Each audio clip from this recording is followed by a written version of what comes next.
പ്രിയപ്പെട്ടവരെ, ദൈവത്തിൻ്റെ വചനം നമുക്ക് നൽകുന്നത് അതിൻ്റെ പേര് തന്നെ സുവിശേഷമെന്നാണ്. അത് ക്യാൻസർ രോഗിക്കും സുവിശേഷം തന്നെയാണ്, നല്ല വിശേഷമാണ്. ഒരു രോഗിയെ സംബന്ധിച്ചിടത്തോളം അവൻ്റെ എല്ലാ വിശേഷങ്ങളും മോശം വിശേഷങ്ങളാണ്, പക്ഷേ അവൻ്റെ രോഗം ഒരു സുവിശേഷമാണ്. എന്താണ്? അവൻ എങ്ങോട്ട് തിരിഞ്ഞാലും ദൈവത്തെ കിട്ടും. നീ രോഗിയാണെങ്കിൽ നീ എങ്ങോട്ട് തിരിഞ്ഞാലും നിൻ്റെ ദൈവത്തെ കാണാൻ പറ്റും. ഒന്ന് പറഞ്ഞേ, ഞാൻ രോഗിയാണെങ്കിൽ ഞാൻ ജീവിത പ്രശ്നങ്ങളാല് പരുക്കുകള് ഏൽക്കുന്നവനാണെങ്കിൽ എന്റെ അവസ്ഥ ഞാൻ എങ്ങോട്ട് തിരിഞ്ഞാലും ഏത് വശത്തേക്ക് തിരിഞ്ഞാലും എനിക്ക് ദൈവത്തിന്റെ അനുഭവം കിട്ടുന്ന രീതിയിലെ എന്റെ പ്രശ്നങ്ങള് എന്നെ എന്റെ ദൈവത്തിലേക്ക് ഉയർത്തുന്നതിനെ ഓർത്ത് ഞാൻ നന്ദി പറയുന്നു.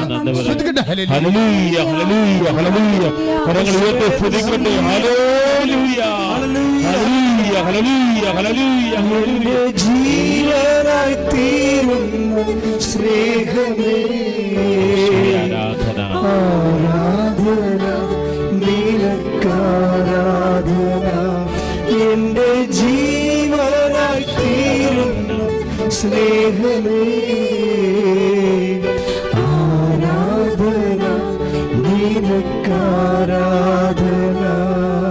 പരിശുദ്ധ പരമദിവ്യകാരുണ്യത്തിന് ഹെസക്കിയ ഈ കൊടിയ നൊമ്പരത്തോടുകൂടി തിരിഞ്ഞത് എങ്ങോട്ടാ തിരിഞ്ഞത്? ദാനിയേല് പണ്ട് ദേവാലയത്തിന് മട്ടുപ്പാവിൽ പോയിരുന്നുകൊണ്ട് ജെറുസലേമിലേക്ക് തിരിഞ്ഞായിരുന്നു. കടുത്ത വേദന കൊണ്ട് അങ്ങനെയുള്ള ആധ്യാത്മിക ചിന്തകളൊന്നും ഹെസക്കിയയ്ക്ക് ഉണ്ടായില്ല. ഹെസക്കിയ തിരിഞ്ഞപ്പോൾ കണ്ടത് ഭിത്തിയാണ്. ഒരു ഭിത്തിയിലേക്ക് തിരിഞ്ഞാലും വേദനയുടെ കാലത്ത് നിന്റെ ദൈവം നിനക്ക് സംരംഭനാണ്. കൈയിട്ടിച്ച് കർത്താവേ,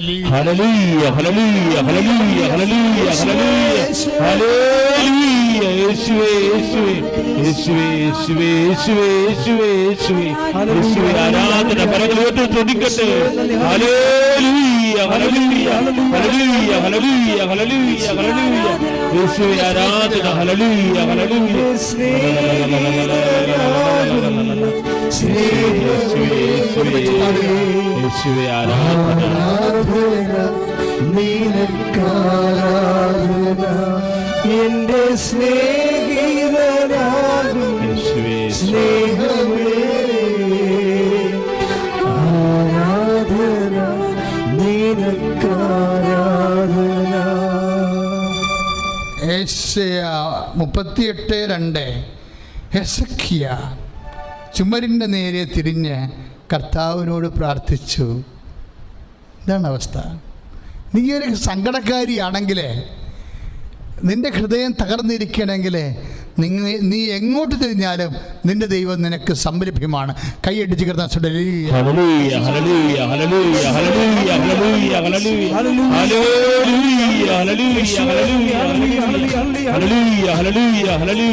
കരങ്ങളടിച്ചുകൊണ്ട് കൈകളടിച്ചുകൊണ്ട് വാഴ്ത്തി പാടുകയാണ്.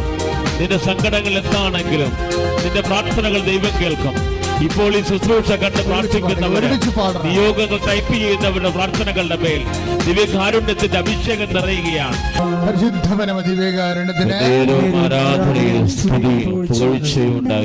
ചിലപ്പോഴും നമ്മൾക്ക് പ്രശ്നങ്ങൾ ഉണ്ടാകുമ്പോഴേ നമുക്ക് പ്രാർത്ഥിക്കാൻ തോന്നത്തില്ല. സത്യമല്ലേ? നമുക്ക് എന്തെങ്കിലും കടങ്ങളുണ്ടാകുമ്പോൾ, അല്ലെങ്കിൽ നമ്മുടെ കല്യാണം വളരെ ഇഷ്ടപ്പെട്ട് നന്നായിരുന്ന കല്യാണം ഒരു സുപ്രഭാതത്തിൽ അതിന് എന്തെങ്കിലും പ്രശ്നമുണ്ടായി അത് നടക്കാതെ വരുമ്പോൾ നമ്മൾ കുറേ പ്രാർത്ഥിച്ചതാ. അല്ലെങ്കിൽ ഒരു റാങ്ക് ലിസ്റ്റ്, നമ്മൾ റാങ്ക് ലിസ്റ്റിൽ വന്നു, പക്ഷേ നമ്മളതിനു വേണ്ടി ഇങ്ങനെ നൊവേനകൾ പ്രാർത്ഥനകൾ ചെയ്യാവുന്ന എല്ലാ കാര്യങ്ങളും ചെയ്ത് അവസാനം ഒരു സുപ്രഭാതത്തിൽ നമുക്ക് ജോലി കിട്ടിയുമില്ല. ആരെങ്കിലും പാർട്ടി ബേസിൽ അതിനടുത്ത് നമ്മുടെ അയൽവാസികൾക്ക് ജോലി കിട്ടുകയും ചെയ്യും. നമ്മൾ അവരുടെ റാങ്ക് ലിസ്റ്റ് ഉണ്ടായിരുന്ന ആൾക്കാരുമായിരിക്കും. ചിലപ്പോൾ റാങ്ക് ലിസ്റ്റ് ഉണ്ടാകാം, ഒത്തിരി പുറകിലായിരിക്കാം. അപ്പം നമ്മൾ നിന്നിടം മറന്നു പോകും. ചിലപ്പോൾ നമ്മൾ പ്രാർത്ഥിക്കാനുള്ള എല്ലാ കണ്ടീഷൻസും പോകും. ദൈവം എനിക്ക് തോന്നുന്നത് ആദ്യം ചെയ്യണത് നിൻ്റെ പ്രാർത്ഥിക്കാനുള്ള കണ്ടീഷൻസ് കളയുകയാണ് ചെയ്യണം. സാധാരണ നല്ലപ്പോൾ ഒരു പ്രാർത്ഥന നീ മര്യാദക്ക് പ്രാർത്ഥിക്കാൻ പറ്റാത്ത അവസ്ഥകളിലൂടെ ചിലപ്പോൾ നമ്മൾ കടന്നു പോകും. രോഗം കാരണം നമുക്ക് പ്രാർത്ഥിക്കാൻ പറ്റത്തില്ല, വേദന കാരണം നമുക്ക് പ്രാർത്ഥിക്കാൻ പറ്റത്തില്ല. അപ്പോൾ എന്ത് ചെയ്യണം? പറഞ്ഞു മനസ്സിലായോ? രോഗം കാരണം നമുക്ക് പ്രാർത്ഥിക്കാൻ പറ്റത്തില്ല, മാനസിക ഭാരം കാരണം നമുക്ക് പ്രാർത്ഥിക്കാൻ പറ്റത്തില്ല. ചിലപ്പോൾ ബാങ്കുകളിൽ നിന്ന് ജപ്തി നോട്ടീസ് വന്നാൽ നമുക്ക് പ്രാർത്ഥിക്കാൻ പറ്റത്തില്ല. പ്രാർത്ഥിക്കാനൊക്കെ പറ്റും, പക്ഷെ നമ്മുടെ പ്രാർത്ഥന ഒക്കത്തില്ല. കാര്യം പ്രാർത്ഥനയും ടെൻഷനും ഒരുമിച്ച് വരും. പ്രാർത്ഥനയും പ്രാർത്ഥിക്കും, ടെൻഷനും ആകും. അപ്പം നമുക്കറിയാം ഇതൊന്നും പ്രാർത്ഥന അല്ല എന്ന് നമുക്കറിയാം. എന്ന് വെച്ചാൽ we are not able to pray, നമുക്ക് പ്രാർത്ഥിക്കാൻ പറ്റണില്ല. ഇങ്ങനെ സങ്കട സമയം, പ്രശ്ന സമയം, എങ്ങനെ പ്രാർത്ഥിക്കാൻ പറ്റാതെ വന്നാൽ എന്ത് ചെയ്യണം? അതാണ് എസക്കിയ പറയണത്. എന്താണ് ചെയ്യേണ്ടത്? നമ്മുടെ ഭൂതകാലങ്ങളെ നമ്മൾ ഓർക്കണം. മര്യാദക്ക് ജീവിച്ചൊരു കാലം ഉണ്ടാവില്ല നമുക്ക്, ഇല്ലേ? ഏതെങ്കിലും നമ്മൾ അത്ര മോശക്കാരല്ലോ. മര്യാദക്ക് ജീവിച്ച ഏതെങ്കിലും ഒരു കാലം നമുക്കുണ്ടാവുമല്ലോ, അല്ലേ? കുഞ്ഞുനാൾ മുതൽ നമ്മൾ ഇന്ന് വരെ ജീവിച്ചപ്പോൾ ഏതെങ്കിലും ഒരു കാലം കർത്താവിൻ്റെ മുമ്പിൽ മര്യാദക്ക് വ്യാപരിച്ചൊരു കാലമുണ്ടാകും. That is our treasure. അതാണ് നമ്മുടെ നിരതദ്രവ്യം, ഈടുവെക്കാൻ പറ്റിയ സംഭവം. എസക്കിയ ആ ഒരു സംഭവം എടുക്കുകയാണ്. കാര്യം he has been filled with the holy spirit. അവനൊരു നിസ്സാര മനുഷ്യനല്ലായിരുന്നു, അവന് പ്രാർത്ഥിക്കാൻ അറിയാമായിരുന്നു. അതുകൊണ്ട് മിനിമം ഹോളി സ്പിരിറ്റ് ഗ്യാരണ്ടീഡാണ്. അതുകൊണ്ട് പരിശുദ്ധാത്മാവ് പറഞ്ഞു കൊടുത്തു, എസക്കിയ ഇപ്പോഴും വേദനയും രോഗവും ഒക്കെ ആയത് കാരണം നിനക്ക് വേണ്ട വിധം പ്രാർത്ഥിക്കാൻ പറ്റണില്ല. പക്ഷെ ഡോണ്ട് മൈൻഡ്, അതുകൊണ്ട് നീ പ്രയാസപ്പെടണ്ട, നിൻ്റെ കാര്യം നടക്കും. നടത്താൻ പറ്റിയ ഒരു പ്രാർത്ഥനയുടെ പൊരുൾ ഞാൻ പറഞ്ഞു തരാം. You just remind your past. നീ നിൻ്റെ പഴയ കാലം ഒന്ന് ഓർക്കണം. അതാണ് എസക്കിയ ചെയ്യണത്. എസക്കിയ വേദനയുടെ കാലത്ത് പ്രാർത്ഥിക്കാൻ പറ്റണില്ല, പ്രശ്നങ്ങളുടെ കാലത്ത് പ്രാർത്ഥിക്കാൻ പറ്റണില്ല, പക്ഷേ പ്രാർത്ഥിക്കാതെ മുന്നോട്ട് പോകാൻ പറ്റണില്ല. അതുകൊണ്ട് എസക്കിയ പറഞ്ഞു, എന്നാ പറഞ്ഞു? യെശയ്യാ 38:3 കർത്താവേ, ഞാൻ വിശ്വസ്തയോടും പൂർണ്ണ ഹൃദയത്തോടും കൂടെ അങ്ങയുടെ മുമ്പിൽ വ്യഭിചരിച്ചിരുന്നുവെന്ന് അങ്ങോർക്കണമേ. പഴയ കാലമാണ്. ഇപ്പോഴെനിക്ക് അത്ര വിശ്വസ്തയൊന്നും കാണിക്കാൻ പറ്റണില്ല. ഇപ്പം എനിക്ക് വലിയ വിശ്വാസം, വേദന കാരണമേ, പ്രശ്നങ്ങൾ കാരണം എനിക്ക് പഴയ വിശ്വസ്തയൊന്നും കാണിക്കാൻ പറ്റണില്ല. ഇപ്പം നമുക്കിടെ പ്രശ്നം അതാണല്ലോ. നമുക്ക് പഴയതുപോലെ കുമ്പസാരിക്കാനോ അതുപോലെ കുർബാന ഉൾക്കൊള്ളുവാനോ തീഷ്ണമായി പ്രാർത്ഥിച്ച് പെരുന്നാളിന് പോകാനോ ഒന്നും പറ്റണില്ല. അപ്പോഴെങ്ങനെ ആധ്യാത്മികത നമുക്കൊരു ചൈത്യത്തിലാണ്. നമ്മുടെ പ്രാർത്ഥനാ ജീവിതമൊന്നും മരവിച്ചിരിക്കുകയാണ്. What we should do? We should remember past and fidelity. നമ്മളെന്ത് ചെയ്യണം? പഴയ കാലങ്ങൾ ഓർക്കണം. എൻ്റെ ദൈവവേദന ഒരു ദിവസമെങ്കിലും നീ ഫിഡലിറ്റി ആയിട്ട് കർത്താവിൻ്റെ തിരുസന്നിധിയിൽ വ്യാപരിച്ചിട്ടുണ്ടെങ്കിൽ യു ആർ ബ്ലെസ്ഡ്. നിങ്ങൾക്ക് ഒരു ദിവസമെങ്കിലും കഴിഞ്ഞ കാലത്ത്, ഏതെങ്കിലും കാലത്ത്, ഏതെങ്കിലും വയസ്സിൽ കർത്താവിനോട് വിശ്വസ്തത പാലിച്ചിട്ടുണ്ടെങ്കിൽ, വിശ്വാസത്തോട് വിശ്വസ്ത പാലിച്ചിട്ടുണ്ടെങ്കിൽ ദാറ്റ് ഈസ് യുവർ ഗ്യാരണ്ടി. അതാണ് നിൻ്റെ വിശ്വസ്തതയുടെ അടിസ്ഥാനം. ഒന്ന് പ്രാർത്ഥിക്കുക, കൈ നെഞ്ചത്ത് വെച്ച് പ്രാർത്ഥിക്കുക. കർത്താവേ, യെശയ്യാ 38:3 പ്രാർത്ഥിക്കുന്നു. എന്റെ വിഷമസന്ധിയിലെ കാലങ്ങളിലെ പലപ്പോഴും എന്റെ വിശ്വാസം പതറിപ്പോവുകയും പ്രാർത്ഥന വിഫലമാവുകയും ചെയ്തിട്ടുണ്ട്. കർത്താവേ, വേദപുസ്തകം നൽകുന്ന വെളിപാടോടുകൂടി ഞാൻ പ്രാർത്ഥിക്കുന്നു. എന്റെ പഴയ കാലത്ത് അങ്ങയോട് കാണിച്ചിട്ടുള്ള വിശ്വസ്തതയെ ഇപ്പോൾ അനുസ്മരിക്കണമേ. ശ്രുതികട ഹല്ലേലൂയ. കരങ്ങൾ ഉയർത്തിക്കൊണ്ട് സ്തുതിക്കട്ടെ, അതിശക്തമായി സ്തുതിക്കട്ടെ.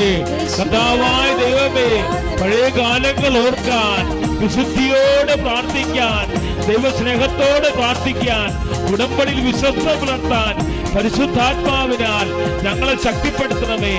മക്കളെ കൈകൾ ഇതുപോലെ കൂട്ടിക്കൊണ്ട് കൈ നെഞ്ചത്ത് കൂപ്പി വെച്ചുകൊണ്ട് കർത്താവിനെ അനുസ്മരിച്ചുകൊണ്ട് അതിശക്തമായി സ്തുതിക്കട്ടെ. ഞാൻ നിങ്ങൾക്ക് വേണ്ടി പ്രാർത്ഥിക്കുന്ന സമയമാണ്. സ്തുതിക്കട്ടെ. ഹല്ലേലൂയ, ഹല്ലേലൂയ, ഹല്ലേലൂയ, ഹല്ലേലൂയ, ഹല്ലേലൂയ, ഹല്ലേലൂയ. എല്ലാവരും സ്തുതിക്കട്ടെ. അങ്ങനെ മക്കൾ ഇപ്പോൾ പ്രാർത്ഥിച്ചുകൊണ്ടിരിക്കുന്ന വിശുദ്ധ പൗരോഹിത്യത്തെ അങ്ങ് മഹത്വപ്പെടുത്തണമേ കർത്താവേ. ഈശോയെ, സഭയിലുള്ള സാന്നിധ്യം പ്രകടമാക്കണ കർത്താവേ. അനേകം മക്കൾ കർത്താവേ, ജോലി ഇല്ലാത്ത മക്കൾ കർത്താവേ, ഇപ്പോഴും പ്രാർത്ഥിച്ചുകൊണ്ടിരിക്കണം കർത്താവേ. ഈശോയെ, അവരെല്ലാം സ്പർശിക്കുന്ന കർത്താവേ. പരീക്ഷ എഴുതിയിട്ടുള്ള മക്കൾ കർത്താവേ, ഇപ്പോഴും പ്രാർത്ഥിച്ചുകൊണ്ടിരിക്കുന്ന കർത്താവേ. റിസൾട്ട് പ്രതീക്ഷിക്കുന്ന മക്കൾ കർത്താവേ, ഇപ്പോൾ പ്രാർത്ഥിച്ചുകൊണ്ടിരിക്കുന്ന കർത്താവേ. ജീവിത പങ്കാളിയെ അന്വേഷിക്കുന്നവരെ, മക്കൾ ഇല്ലാത്തവർ കർത്താവേ, ഇപ്പോഴും പ്രാർത്ഥിച്ചുകൊണ്ടിരിക്കുന്ന കർത്താവേ. ഇവിടെ ഭൂതകാലത്തിന്റെ വിശുദ്ധതയെ അങ്ങനെ സ്മരിക്കണമേ കർത്താവേ. ഇവിടെ ഭൂതകാലത്തിന്റെ വിശുദ്ധതയെ കർത്താവേ അങ്ങനെ സ്മരിക്കണമേ കർത്താവേ. യശക്തിയായപ്പോൾ കർത്താവേ, അവിടെ കർത്താവേ സമയക്രമം കർത്താവേ പുറകോട്ട് നീട്ടിക്കൊണ്ട് കർത്താവേ അവർക്ക് കർത്താവ് നഷ്ടപ്പെട്ടു പോയ സമയവും അനുഗ്രഹമാക്കി മാറ്റണമെന്ന് പ്രാർത്ഥിക്കുന്ന ഹല്ലേലൂയ, ഹല്ലേലൂയ, ഹല്ലേലൂയ, ഹല്ലേലൂയ.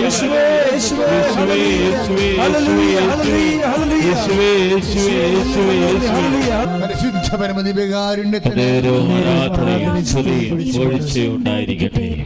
ഈശോ ഉണ്ടല്ലോ ഒരു ആക്രി പെരുക്കണ കക്ഷിയാണ്. കർത്താവിൻ്റെ വചനം വായിക്കുമ്പോൾ എനിക്ക് മനസ്സിലായിട്ടുള്ളതാണ്, ഈശോ ഒരു ആക്രി പെരുക്കണ കക്ഷിയാണ്. അപ്പോൾ നിങ്ങൾക്ക് അച്ഛൻ എന്തെങ്കിലും നിഷിച്ച് സംസാരിക്കണം, അങ്ങനെയല്ല. നമ്മുടെ പ്രാർത്ഥനയ്ക്കും ആക്രി പ്രാർത്ഥനകൾ കാണും, പൊട്ടും പൊടിയും പൊളിഞ്ഞതും ഒക്കെ.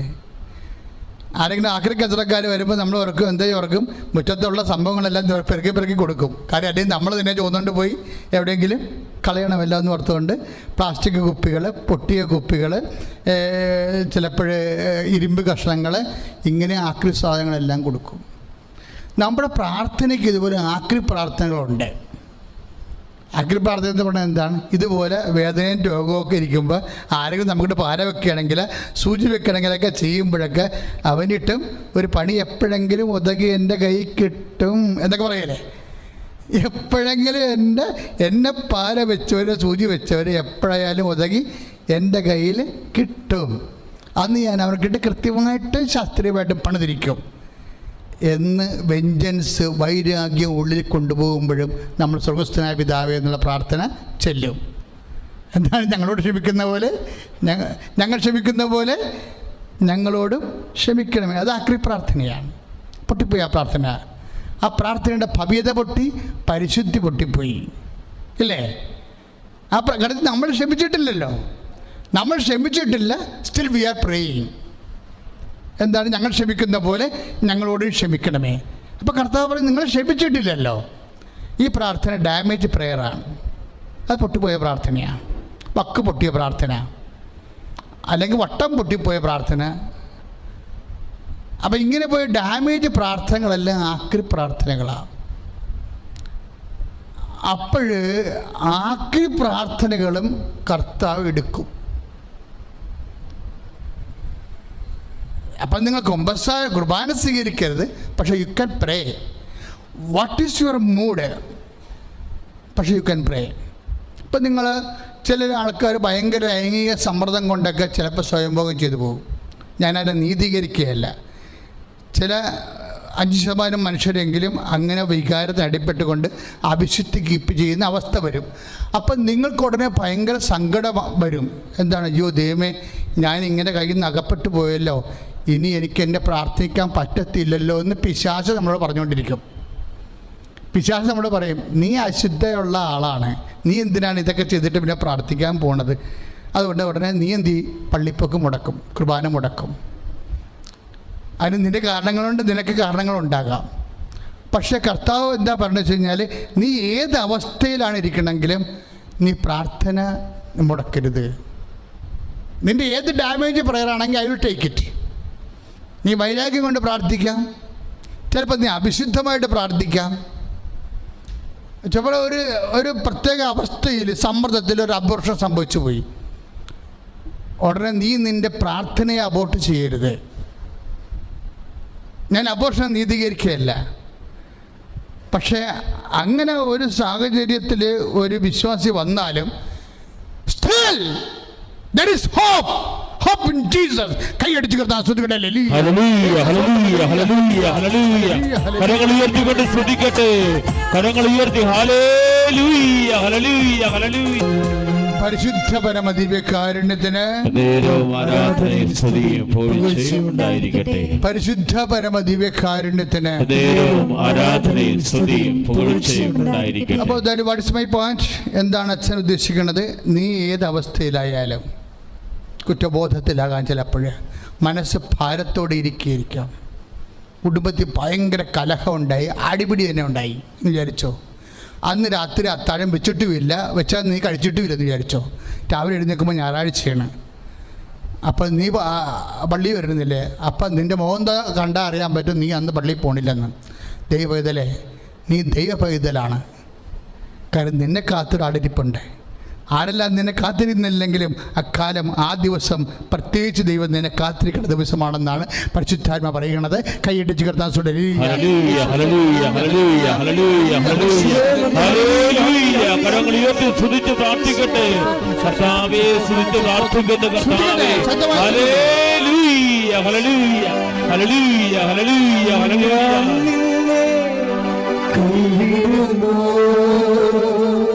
കൈകൾ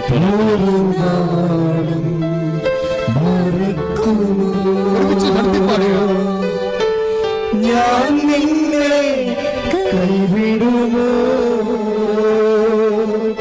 ഒരു നാളും മറക്കുമോ.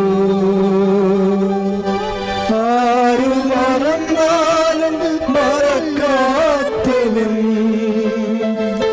അന്ത്യത്തോളം കൂടെയുള്ളവൻ.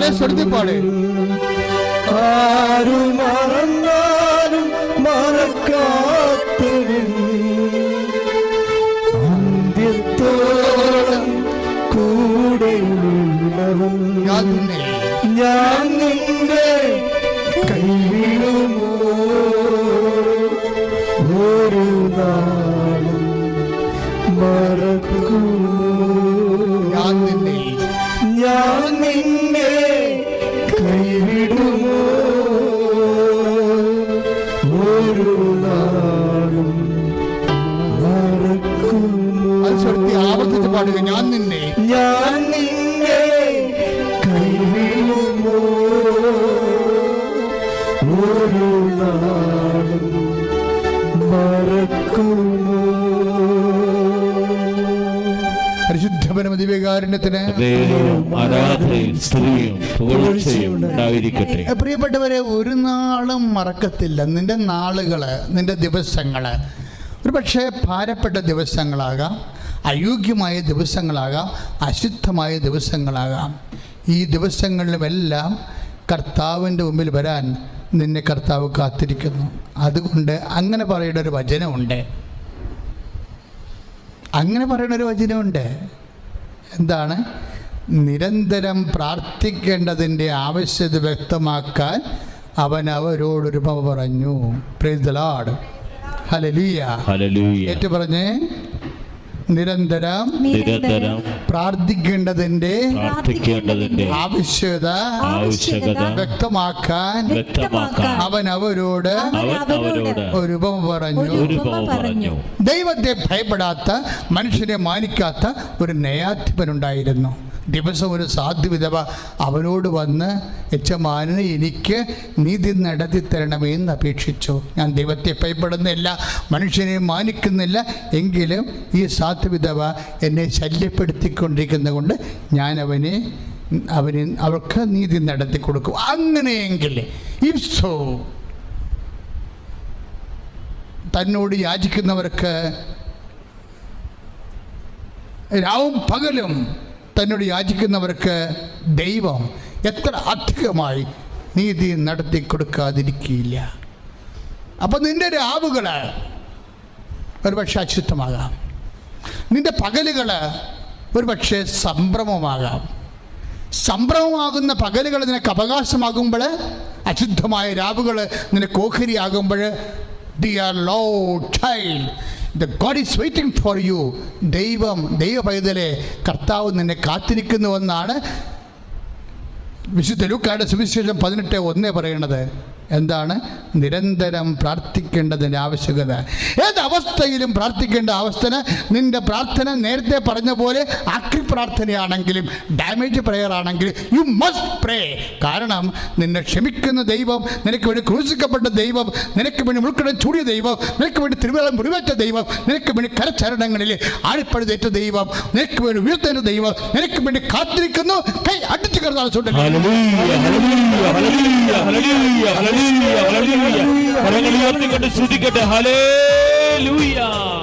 പരിശുദ്ധ പരമദിവ്യകാരുണ്യത്തിന്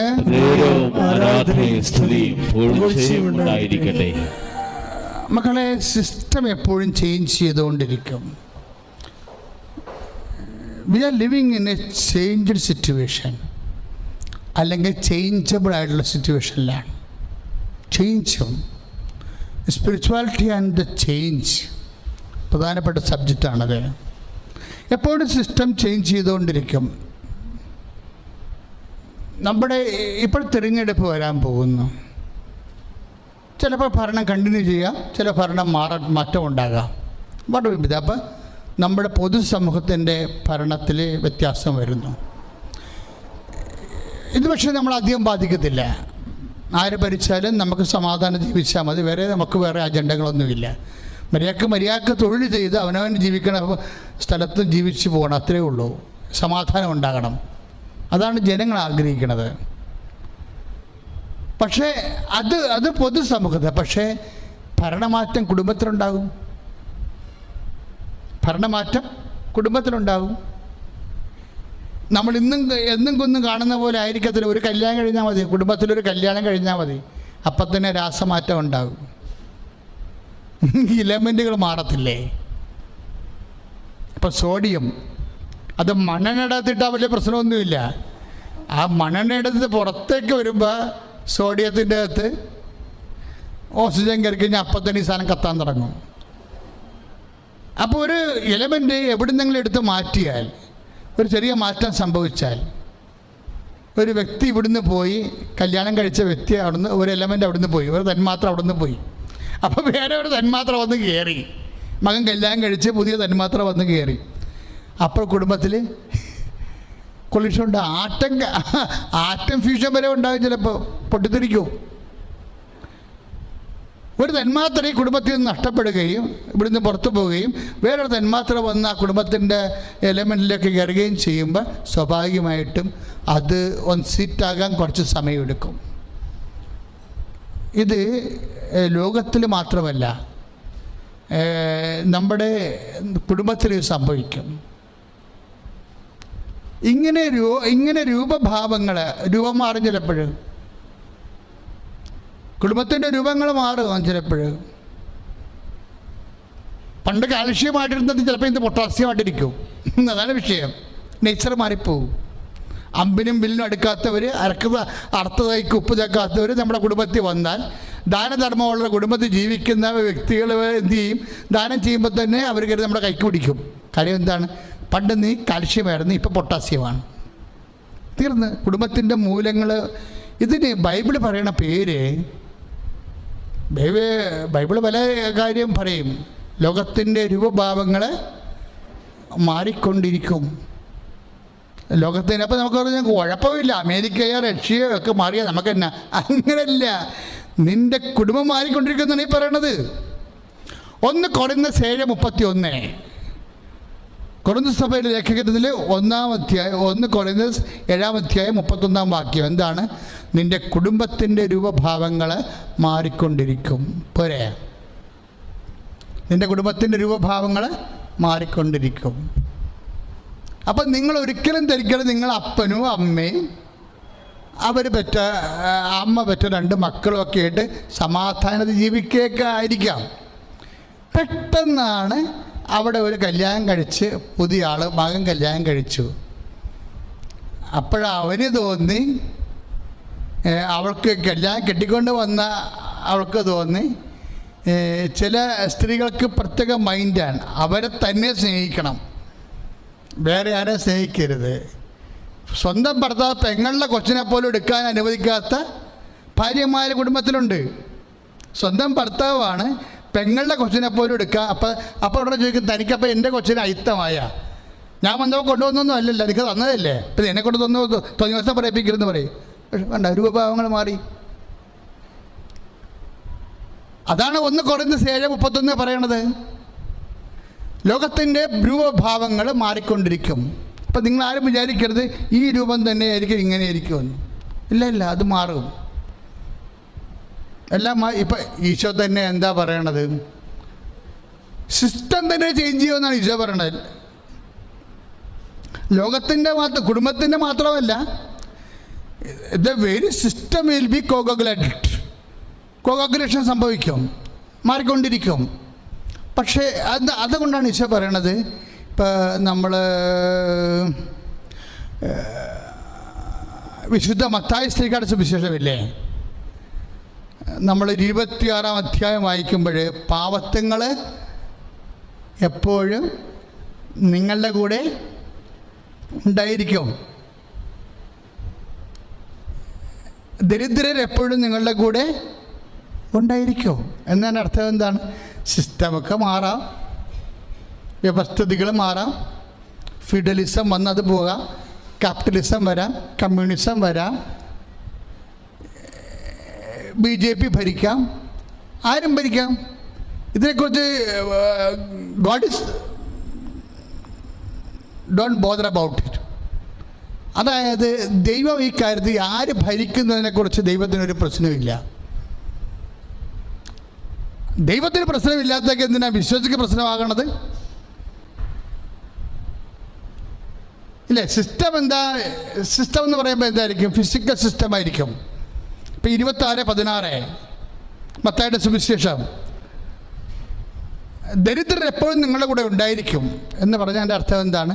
ഏത് സിസ്റ്റം വന്നാലും ആരെങ്കിലും കുറച്ച് പേര് ദരിദ്രരായി മാറിക്കൊണ്ടിരിക്കും. അതിപ്പോൾ കമ്മ്യൂണിസം വന്നാലും RSS വന്നാലും ആര് വന്നാലും എന്ത് സിസ്റ്റം ഇവിടെ ഉണ്ടാക്കിയാലും അതാത് കാലങ്ങളിൽ പുതിയ ദാരിദ്ര്യം സൃഷ്ടിച്ചുകൊണ്ടേയിരിക്കും. ഇത് ഒഴിവാക്കാൻ പറ്റാത്ത കാര്യമാണ്. കാര്യം മനുഷ്യൻ്റെ സാമ്പത്തിക സുസ്ഥിതി മനുഷ്യൻ്റെ ബുദ്ധിയിലില്ലെന്നതിൻ്റെ അർത്ഥം. നമ്മളിപ്പോഴും ഓരോ ഇക്കോണമി ഫോളോ ചെയ്യുന്നതിൻ്റെ ഉദ്ദേശം എന്താണ്? ലെസ്സായിട്ടുള്ള ഒരു കുറഞ്ഞ രീതിയിൽ അനീതി കുറക്കുകയും വികസനം കൂട്ടുകയും ചെയ്യാൻ വേണ്ടിയാണ് സിസ്റ്റം മനുഷ്യരാശി ഇങ്ങനെ ചേഞ്ച് ചെയ്തുകൊണ്ടിരിക്കുന്നത്. പക്ഷേ എങ്ങനെ സിസ്റ്റം ചേഞ്ച് ചെയ്താലും 26 വർക്കൗട്ട് ചെയ്യും. എന്താണ്? ദരിദ്രർ എപ്പോഴും 26:11 വർക്കൗട്ട് ചെയ്യും. എന്താണ്? മത്തായിയുടെ സുവിശേഷം, ദരിദ്രർ എപ്പോഴും നിങ്ങളുടെ കൂടെ ഉണ്ടായിരിക്കും. അപ്പോൾ എൻ്റെ അർത്ഥം എന്താണ്?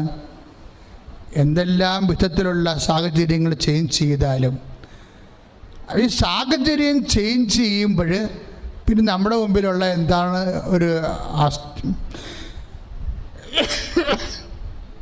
നമ്മുടെ മുമ്പിലുള്ള പോംവഴി എന്താണ്? അതിന് ബൈബിൾ മാത്രമേ പോംവഴി നൽകുന്നുള്ളൂ. എന്താണ്? ഇങ്ങനെ കുടുംബത്തിൻ്റെ സാഹചര്യം ചേഞ്ച് ചെയ്യാം, എൻ്റയർ നേഷൻ്റെ സാഹചര്യങ്ങൾ ചേഞ്ച് ചെയ്യാം. പക്ഷേ വിശ്വാസിക്കിതൊന്നും ബാധകമല്ല. അതിന് പകരം ഈശോ പറഞ്ഞ വാക്കെന്താണ്?